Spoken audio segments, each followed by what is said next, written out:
నమస్తే friends, welcome back to Ratna life style. ఈరోజు బంగాళదుంప ఫ్రై ఎలా చేయాలో చూద్దాం. బంగాళదుంపలు ముందుగా కట్ చేసేసుకుని హాఫ్ బాయిల్ చేసుకోవాలి. దీన్ని ఒక 10 నిమిషాల పాటు వేడి నీళ్ళు ఉడకనిచ్చి బయటికి తీసేసుకొని కార్న్ఫ్లవర్ ఒక 4 స్పూన్లు కార్న్ఫ్లవర్, 4 స్పూన్లు బియ్యం పిండి, చిన్న రెడ్ కలర్ ఫుడ్ కలర్ వేసుకొని కలుపుకోవాలి.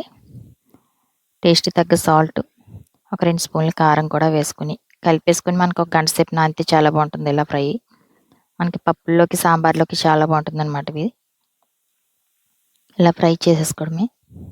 ఎంతో సింపుల్గా అయిపోతుంది. ఎంతో టేస్టీగా కూడా ఉంటుంది. మొత్తం వీడియో పెట్టలేదు ఫ్రెండ్స్, చిన్న షార్ట్ కింద తీసాను. మనకి ఈ మధ్యన వీడియోలు పెట్టలేదు కనుక ఏమనుకోకండి ఫ్రెండ్స్, కొంచెం ఆరోగ్యం బాగోక పెట్టలేదు.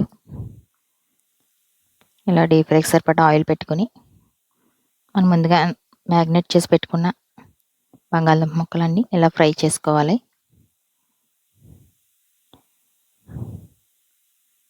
ఇలా అయితే ఆయిల్ కూడా ఎక్కువ లాక్కుండా ఉంటుందన్నమాట, మనకి హాఫ్ బాయిల్ చేయడం వల్ల. ముందుగానే ఎంతో సింపుల్గా అదిరిపోయే పొటాటో ఫ్రై రెడీ ఫ్రెండ్స్.